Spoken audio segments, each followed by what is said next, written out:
আজকে ৫৭টা মুসলমানদের দেশ, তারা দাবি করে তারা স্বাধীন, কিন্তু আমি দাবি করি একটা মুসলিম দেশও স্বাধীন নয়। এরা নাম কাওয়াস্তে রাজনৈতিকভাবে স্বাধীনতা অর্জন করেছে। কারো অর্থনৈতিক স্বাধীনতা নাই, কারো জ্ঞান বিজ্ঞানের স্বাধীনতা নাই। এই দুই স্বাধীনতার কারণে এরা সব নত, তথা প্রকৃত স্বাধীনতার স্বাদ ভোগ করতে পারে না। দুইটা স্বাধীনতা না থাকার কারণে, এক অর্থনৈতিক স্বাধীনতা, দুই জ্ঞান বিজ্ঞান ও প্রযুক্তিতে স্বাধীনতা না থাকা। জ্ঞান বিজ্ঞান ও প্রযুক্তির পরাধীনতা আপনাকে দেখাই। আজকের যারা উন্নত বিশ্ব তারা হচ্ছে ফার্স্ট ওয়ার্ল্ড কান্ট্রি, আর আজকের আমরা হচ্ছে থার্ড ওয়ার্ল্ড কান্ট্রি, তৃতীয় বিশ্ব। গরিব দেশ বাংলাদেশ, শ্রীলঙ্কা, পাকিস্তান, আমরা থার্ড ওয়ার্ল্ড কান্ট্রি।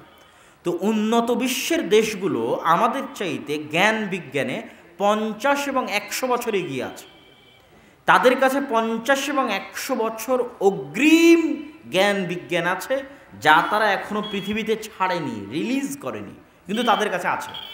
সময়ে সময়ে তারা রিলিজ করবে। আর আপনি যদি বলেন যে আমি গোটা বাংলাদেশ বিক্রি করে দেব, তোমার কাছে যা জ্ঞান গরিমা আছে আমার কিছু বিজ্ঞানীকে শিখাও, কোশ্চেন কালেও শিখাবে না। কেন? এইটা দিয়ে তারা গোটা পৃথিবীর উপর আধিপত্য বিরাজ করে রেখেছে, এক জ্ঞান বিজ্ঞান দিয়ে। এক জ্ঞান বিজ্ঞানের দাসত্বের একটা নমুনা আপনাকে দিই। একটা মুসলিম রাষ্ট্র উন্নত বিশ্বের কাছ থেকে একটা জেট ফাইটার বিমান ক্রয় করেছে। আচ্ছা, একরামুল নামে কারো স্বামীর স্ত্রী মহিলা প্যান্ডেলে অসুস্থ, আপনি একটু অবশ্যই যাবেন জরুরি ভিত্তিতে মহিলা প্যান্ডেলে। একরামুল তো একটা জেট ফাইটার বিমান কিনেছে একটা মুসলিম দেশ।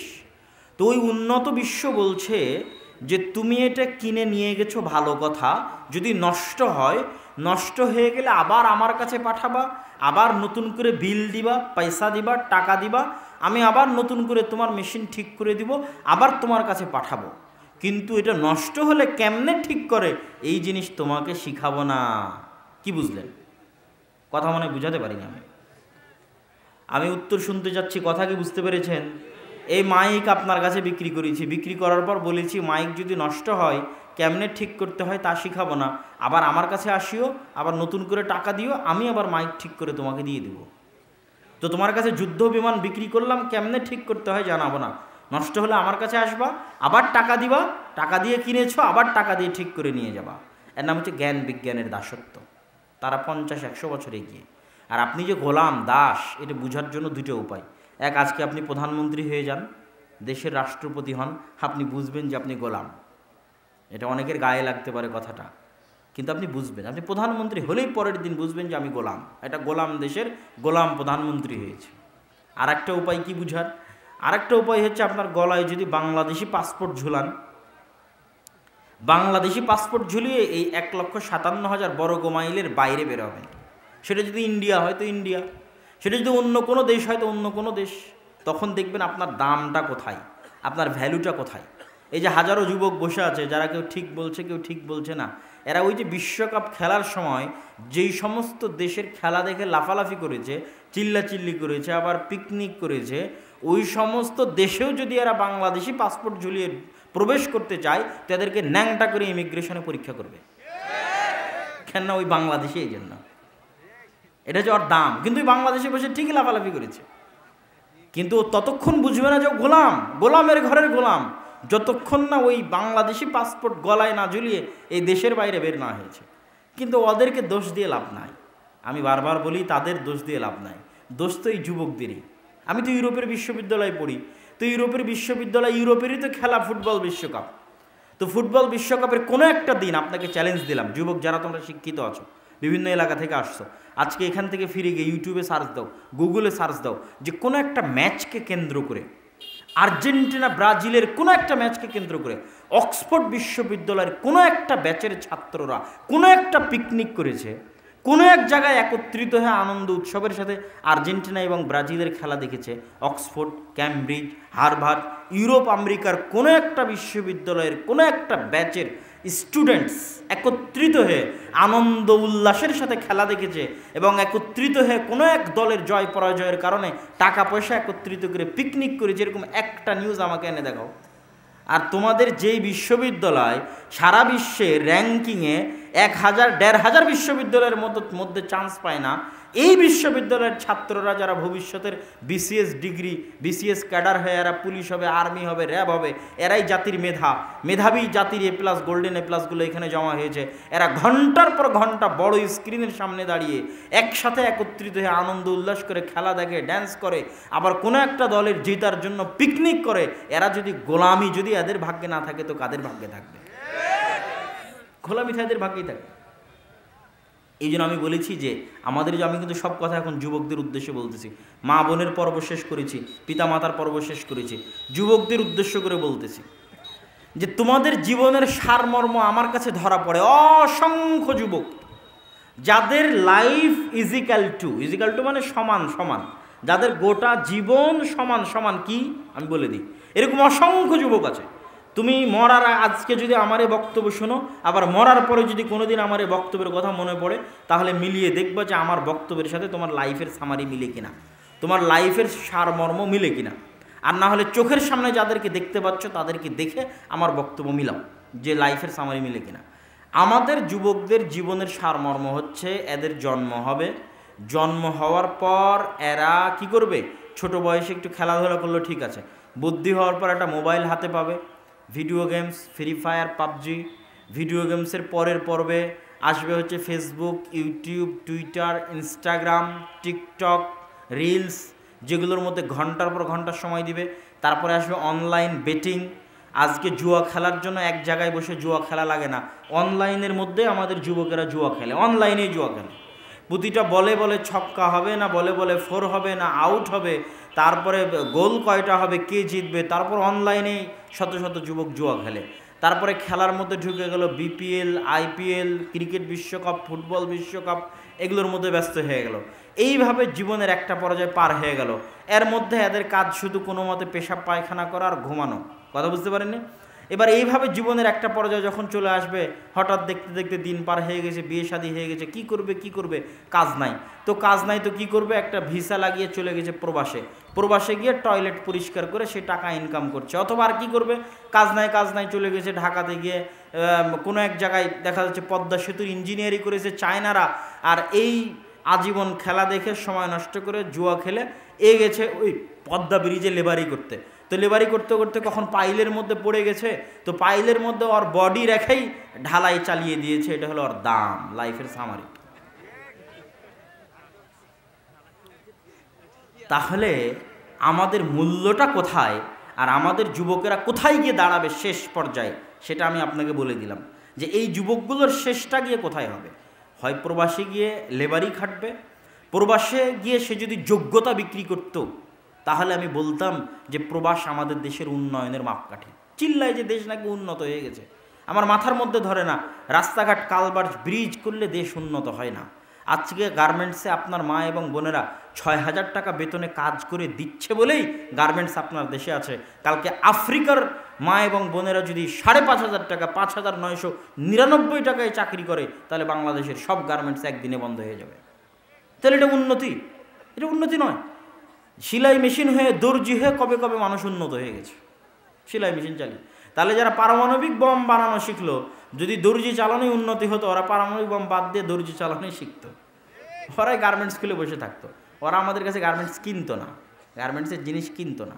এটা উন্নতি নয়। আমরা কম মূল্যে আমাদের শ্রম বিক্রি করি, কেননা আমাদের যোগ্যতা নেই। আমাদের যোগ্যতা না থাকার কারণে কম মূল্যে শ্রম বিক্রি করি। প্রবাসে আমাদের ভাইয়েরা অতি অল্প বেতনে চাকরি করে। আমি কাউকে অপমান করে কথা বলছি না, বরং কষ্টের সাথে বলছি। মদিনা ইসলামী বিশ্ববিদ্যালয়ে আমার ঘরটাও একজন বাঙালি পরিষ্কার করে, আমাদের টয়লেটও বাঙালি পরিষ্কার করে, তখন আমাদের কষ্ট লাগে।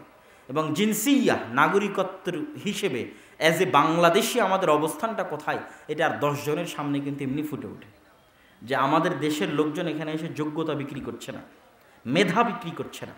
জাস্ট একটা টয়লেটে একটা ক্লিন হ্যান্ড হাতে নিয়ে পরিষ্কার করার বিনিময়ে অতি স্বল্প মূল্যের বেতনটা দেশে পাঠাচ্ছে। এই হচ্ছে আমাদের দেশের যুবকদের সামাজিক অবস্থা। এর কারণ কি?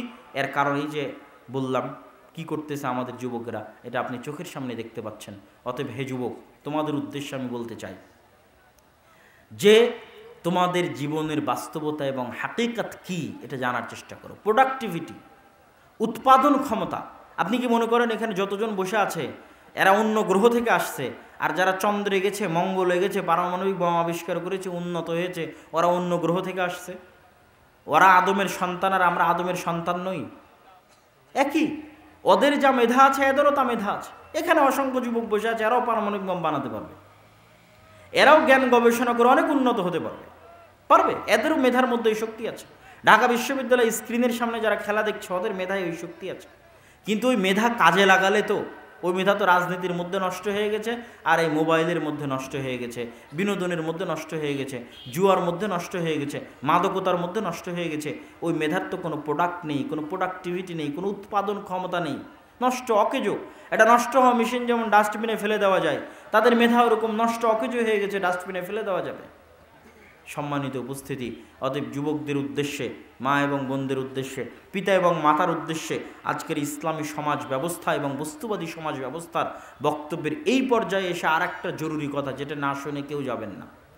আপনাদের এই উত্তরবঙ্গে যেমন মাদ্রাসা শিক্ষার অভাব, বড় মাদ্রাসা নেই।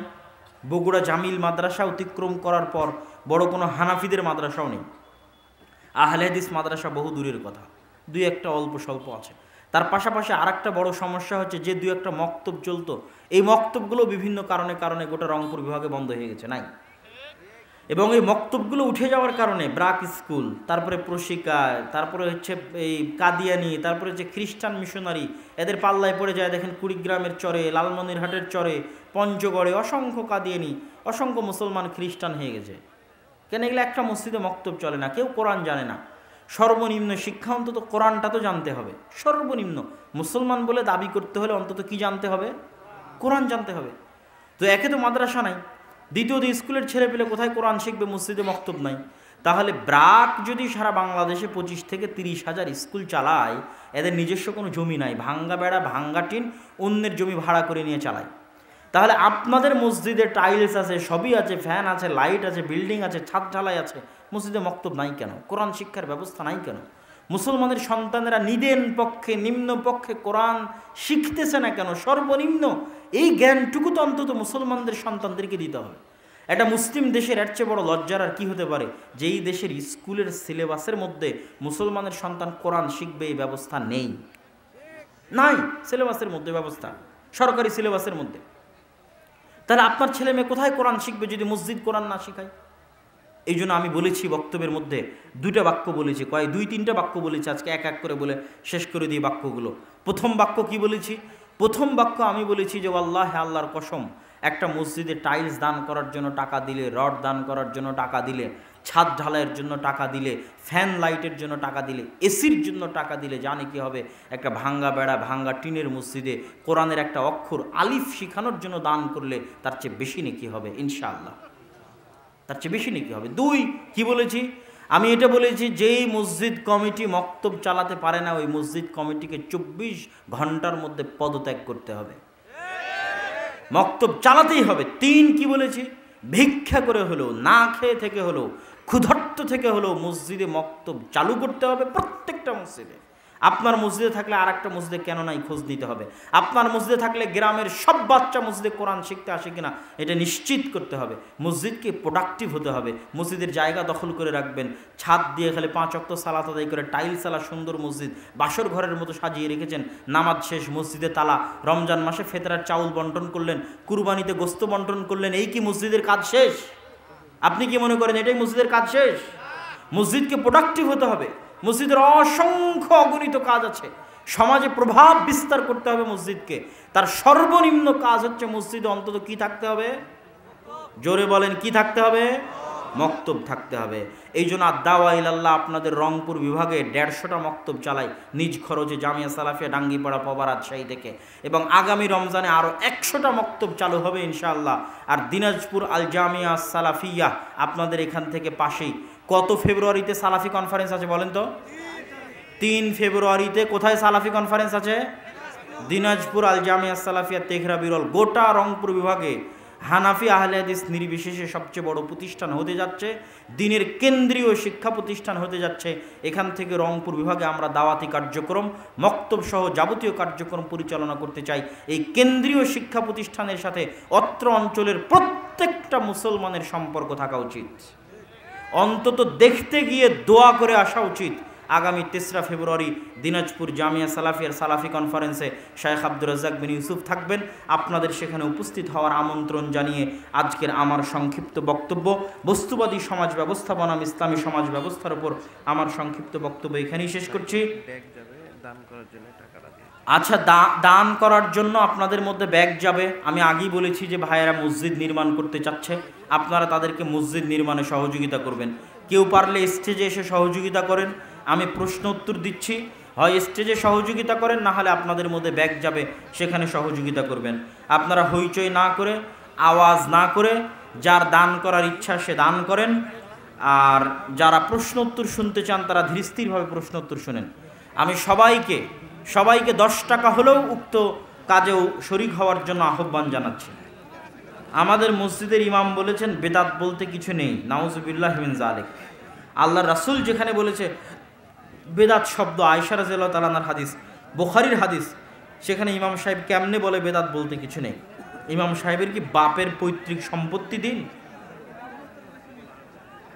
মেয়েরা হাইজ অবস্থায় কোরআন পড়তে পারবে কি? এটা একটা বিতর্কিত মাসালা। কেউ বলেছে পড়তে পারবে, কেউ বলেছে পড়তে পারবে না। যারা বলেছে পড়তে পারবে তাদের দলিল কি? তাদের দলিল হচ্ছে মুমিন কোনো সময় অপবিত্র, প্রকৃত অর্থে অপবিত্র হয় না। একমাত্র যারা মুশরিক কাফের তারা প্রকৃত অর্থে অপবিত্র। ইন্নাল মুমিনুনা লা ইয়ানজাস, মুমিনরা কোনো সময় মসজিদের জন্য এখানে দেন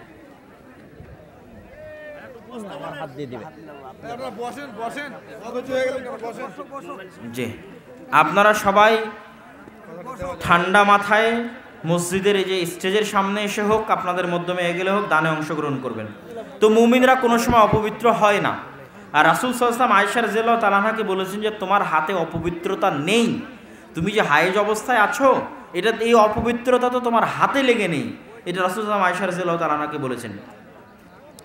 ইশার সালাতের পরে বক্তব্য দেওয়া যাবে কি? এর সত্যতা জানতে চাই। ইশার সালাতের পরে অপ্রয়োজনীয় কথা বলা নিষিদ্ধ, তবে প্রয়োজনীয় কথা হলে বলা যাবে। তার মধ্যে দিনের দাওয়াতি কাজ যদি প্রয়োজনীয় মনে করা হয় অবশ্যই বলা যাবে। শ্বশুরকে বাবা বলে ডাকা যাবে কি? সম্মানার্থে বাবা বলে ডাকা যাবে, তবে প্রকৃত বাবা বলা যাবে না, তথা কাগজে কলমে সকল জায়গায় প্রকৃত বাবা বলার অপশন নেই।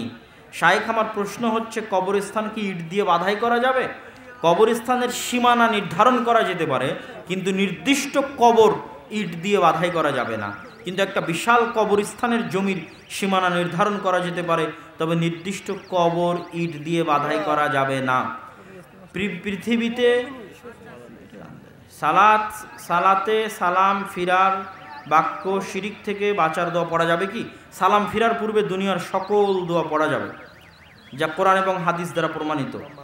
সালাতে দোয়া মাসুরা না পড়ে আত্তাহিয়াতু দরুদ ইব্রাহিম পড়ে সালাম ফিরলে সালাত হবে কি?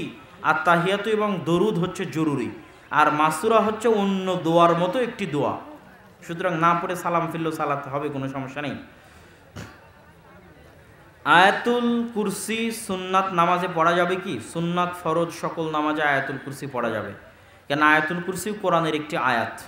বিতির নামাজের পরে তাহাজ্জুদ পড়া যাবে কি? জি না, বিতিরই হচ্ছে রাতের শেষ সালাত।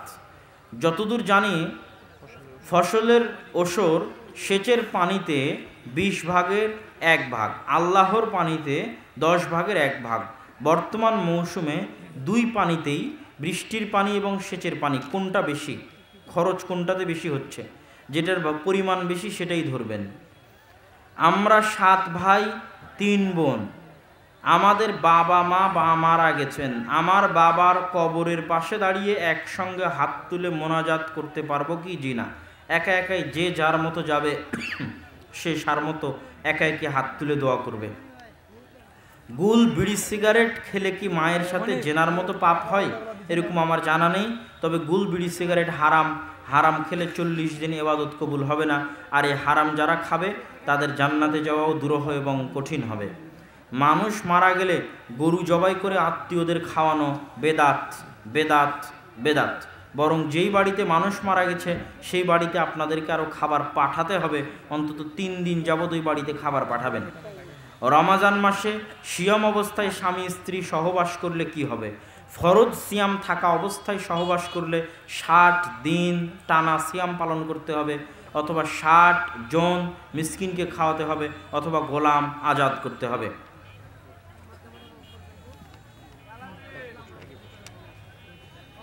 জৌনপুরি, আচ্ছা, কারো নাম বলতে হয় না, কোনো সময় বলবেন যে জৈনক বক্তা বলেছেন অমুক কাফের। কেউ যদি কাউকে কাফের বলে আর তিনি যদি কাফের না হন, তাহলে যে কাফের ফতোয়া দিবে সেই কাফের হয়ে যাবে। মাসিক শেষ হওয়ার পর গোসল এবং অজুর মাধ্যমে পবিত্র হতে হয়। টঙ্গীর ইজতেমায় গেলে নাকি হজের নেকি হয়, ব্যাপারে কিছু বলুন। এইটা হজের অপমান, এর বেশি আর কি বলবো। কিসের অপমান? হজের অপমান, হজের অপমান। যেখানে হজ হচ্ছে বিবাক্কা, যে পৃথিবীর সর্বপ্রথম মসজিদ যেটা আল্লাহর ইবাদতের জন্য তৈরি করা হয়েছে সেটা মক্কায়। আর এই সর্বপ্রথম মসজিদ হুদাল্লিন নাস, মানুষের জন্য হেদায়েত স্বরূপ। ফেরেশতা বানিয়েছে, ইব্রাহিম বানিয়েছে, রাসূল সাল্লাল্লাহু আলাইহি ওয়াসাল্লাম বানিয়েছে। সেই মক্কা, সাফা, মারওয়া, আরাফা, সেগুলোর সাথে বাংলাদেশের জমির কোনো তুলনা আছে? কোনো তুলনা নেই। বাংলাদেশের জমিতে কোনো নবী এসেছে কিনা তারই প্রমাণ নাই। অনেকে বলে দাজ্জালের জন্ম হয়ে গেছে। অবশ্যই দাজ্জালের জন্ম হয়েছে বহু আগে। আল্লাহ রাসূলের যুগে সাহাবীরা দাজ্জালকে দেখে এসেছে। সহিহ বুখারীর হাদিস, তামিম আদ-দারি রাদিয়াল্লাহু তাআলা আনহু দাজ্জালকে দেখে এসে আল্লাহ রাসূলকে দাজ্জালের বর্ণনা শুনিয়েছেন। আর রাসূল সাল্লাল্লাহু আলাইহি ওয়াসাল্লাম ওই লম্বা ঘটনা মিম্বারে দাঁড়িয়ে সব সাহাবীকে শুনিয়েছে। সহিহ বুখারীতে খুলে দেখেন, দাজ্জাল বহু আগেই জন্ম, কিন্তু সে বন্দী অবস্থায় আছে, হাত পা জিঞ্জিরাবদ্ধ আছে। কখন আল্লাহ সুবহানাহু ওয়া তাআলা তাকে ছাড়বেন, মুক্ত ঘোষণা করবেন, সেটা আল্লাহ সুবহানাহু ওয়া তাআলা জানেন।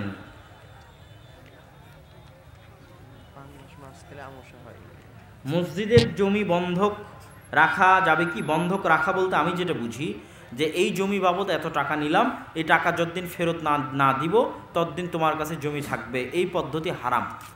এই পদ্ধতি কি? হারাম। জমি লিজ দেওয়া যেতে পারে, প্রতি বছরের ভিত্তিতে তুমি আমাকে এত টাকা দিবা, জমি তুমি তোমার মতো আবাদ করবা, এটা হচ্ছে লিজ দেওয়া। জমি লিজ দেওয়া যেতে পারে। জমি বর্গা আকারে আধি দেওয়া যেতে পারে, যেটা আমাদের রাজশাহীতে বলে আধি দেওয়া। এই জমি তুমি আবাদ করবা, এত ভাগের এক ভাগ সব ফসল তুমি আমাকে দিবা। আধিও দেওয়া যেতে পারে, লিজও দেওয়া যেতে পারে, কিন্তু বন্ধক হারাম। পাঙ্গাস মাছ খেলে আমার আমাশা হয়, এটা আমি বিশ্বাস করি, তাতে কি আমার পাপ হবে?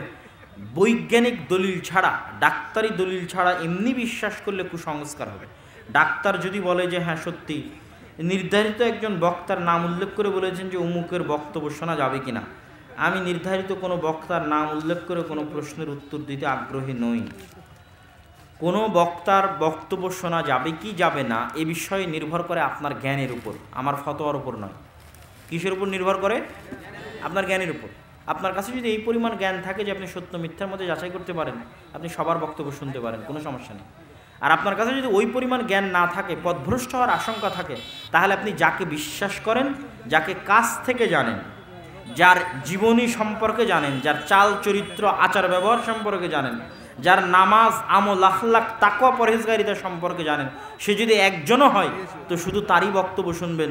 অন্যের বক্তব্য শুনে যাকে চেনেন না, জানেন না, জীবনে দেখেননি, তার আমল আখলাক, তার শিক্ষাগত যোগ্যতা জানেন না, তার সাথে উঠা বসা করেননি, চলাফেরা করেননি, তার বক্তব্য শুনে পথভ্রষ্ট হয়ে লাভ নাই। আবার যার চেহারা দেখা যায় না তারটা তো আরও নয়, কেননা যার চেহারা দেখা যায় না, শুধু অডিও শোনা যায়, ওটা শয়তানেরও অডিও হতে পারে এবং শয়তান অডিও দিতে পারে। আল্লাহ রাসূলের যুগে যদি শয়তান মিথ্যা হাদিস বলতে পারে, তা আমার যুগে ইউটিউব, ফেসবুক, টুইটারে ফেক অ্যাকাউন্ট বানিয়ে শয়তান মিথ্যা হাদিস দিতে পারে, মিথ্যা পোস্ট দিতে পারে, মিথ্যা অডিও দিতে পারে।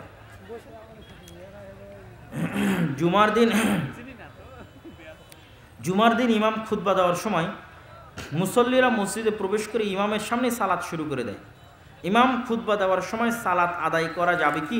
যদি তাহিয়াতুল মসজিদ হয়, তথা মসজিদের যে 2 রাকাত সালাত আদায় না করে মসজিদে বসা যায় না, যদি ওই 2 রাকাত সালাত হয়, তাহলে ইমাম খুতবা দিলেও খুতবা দেওয়া অবস্থাতেই তাহিয়াতুল মসজিদ আদায় করে মসজিদে বসতে হবে। আর এর বাইরে অন্য কোনো সালাত খুতবা চলা অবস্থায় আদায় করা উচিত নয়, ঠিক নয়, জায়েজ নয়, না জায়েজ। কেননা খুতবা শোনাও একটা ইবাদত, অতএব অন্য সালাত বাদ দিয়ে খুতবা শুনতে হবে। তবে যদি তাহিয়াতুল মসজিদ হয়, তাহলে শুধু তাহিয়াতুল মসজিদে 2 রাকাত সালাত আদায় করে বসে পড়বে।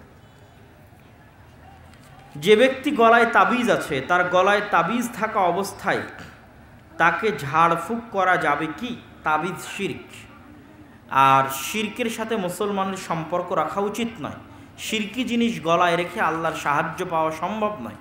অতএব আল্লাহর উপর পূর্ণ আস্থা, পূর্ণ বিশ্বাস থাকলে, আল্লাহর কোরআনের উপর পূর্ণ আস্থা, পূর্ণ বিশ্বাস থাকলে, নাস ফালাক ইখলাস আয়াতুল কুরসির উপর পূর্ণ বিশ্বাস থাকলে, নাস ফালাক ইখলাস আয়াতুল কুরসির পাওয়ার, ক্ষমতা, শক্তির উপর পূর্ণ বিশ্বাস যদি থাকে যে হ্যাঁ, নাস ফালাক আয়াতুল কুরসি, ইখলাস, সূরা ফাতিহা, সূরা বাকারার শেষ 2 আয়াত পৃথিবীর সকল জাদু টোনা, বদনজর, জিন, শয়তান সব কিছুকে ধূলিসাৎ করে দিতে পারে একদিন আগে একদিন পরে। এই যদি শক্ত মজবুত বিশ্বাস থাকে তাহলে তাবিজ খুলেই ঝাড়ফুঁক করতে হবে। আর যদি বিশ্বাস না থাকে তাহলে ঝাড়ফুঁক করলেই কি আর না করলেই কি। তাবিজ সহ মরে গিয়ে জাহান্নামে যখন যাবে তখন সে বুঝতে পারবে যে তার আসল অবস্থাটা কোথায়। উস্তাদ, আমি জানি